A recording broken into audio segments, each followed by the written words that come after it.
உங்களுக்கு ஒரு super best tips ஒன்று கொண்டு வந்திருக்கேன். என்னென்னு கேட்குறீங்களா? உங்ககிட்ட கொஞ்சோண்டு சொத்து இருக்குன்னு வச்சுக்கலாம், இல்லை இந்த கோடியவே ஊரையே வாங்குற அளவுக்கு சொத்து இருக்குன்னே வச்சுக்கலாம்.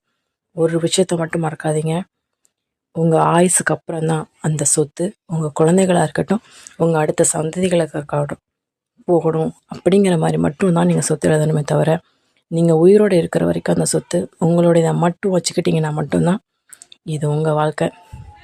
இல்லைன்னு வச்சுக்கோங்களேன், பெத்த பிள்ளைங்களுக்கே ஒரு வயசு சோத்துக்கு பிச்சை எடுக்கிற நிலைமைக்கு அவங்களுக்கு அடிமைகளை வாழ வேண்டிய சூழ்நிலைக்கு நீங்கள் தள்ளப்படலாம்.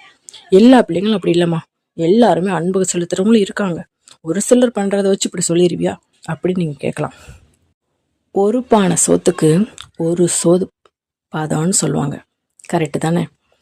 இவங்கெல்லாம் பண்ணப்போ என் பிள்ளை பண்ணிட மாட்டானான்னு யோசிக்கிறத விட, ஒருவேளை என் பிள்ளை பண்ணிட்டா என் நிலைமை என்ன அப்படின்னு மட்டும் யோசிங்க. உங்கள் பிள்ளைங்களை நம்பாதீங்க, உங்கள் பிள்ளைங்களுக்காக எதுவும் செய்யாதீங்கன்னு நான் சொல்லலை. உங்கள் சொத்து ஃபுல்லாக, உங்களோட உழைப்பு ஃபுல்லாக உங்களுக்கு அப்புறம் அவங்களுக்கு தான் போய் சேரப்போகுது. அப்புறம் ஏன் அவசரப்படுறீங்கன்னு தான் நான் கேட்குறேன்.